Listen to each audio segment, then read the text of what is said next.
Hi, my name is Jared Law-Penrose, and I'm a professor of HR and leadership over in the Madden School. I'm sure by now many of you have heard about OpenAI and ChatGPT. Certainly been a hot topic over the last few weeks in higher ed. For those of you that aren't familiar with this new tool or have yet to see it in action, I thought it might be helpful to see a demo of what this is. Essentially, ChatGPT is an artificial intelligence tool that can interpret strings of text and produce some pretty complex responses. So what this means for faculty is that a student could provide a description of an assignment with a rubric and have ChatGPT create a response. So for example, let's pull up the ChatGPT interface here. And this is just a website. You can sign up for an account. Say we've got an assignment for maybe a literature class where we're going to ask it to act as a college student and to create a response for this following prompt about the white whale and Atticus Finch's glasses, then compare it to a police department and a local library.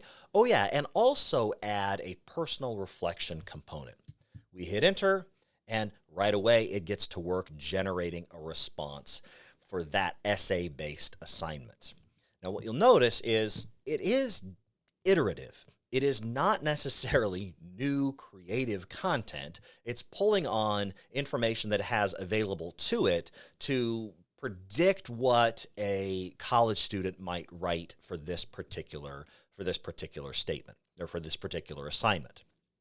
And what you'll notice that's really disconcerting to me is the personalized aspect, that it will act and behave as a college student, which means that it might not be easy for me to determine that this is written by a computer.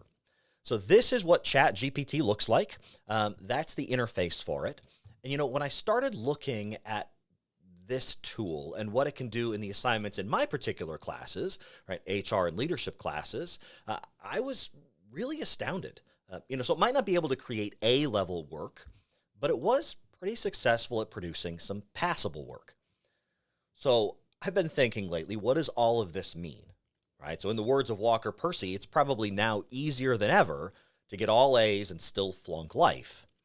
So there's no doubt this tool makes it easier for students to cheat on assignments. That's clear. As a faculty member, I'm now wondering what this means both for me and my students, particularly at a Jesuit institution.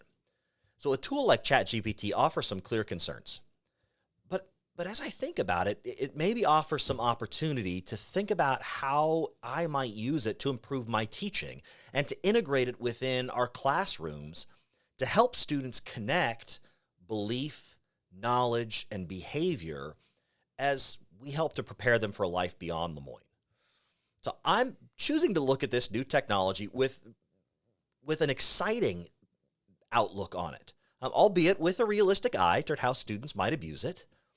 To that end, though, a group of faculty and some other key staff on campus, Royce over in the instructional design, Matthew over in the writing center, etc., we're hoping to hold some workshops throughout the semester for faculty to come together, talk about how ChatGPT impacts our pedagogy, and hopefully some time also to work on collaborating of how we can use this and maybe update some of our assignments, right? Ways that we can learn from one another as we start to no doubt see ChatGPT generated responses appear in our classes and in our students' submissions.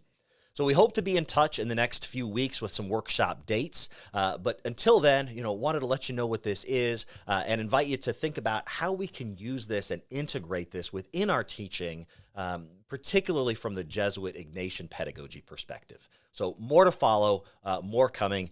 Keep an eye on it, and it will be out soon. Thanks.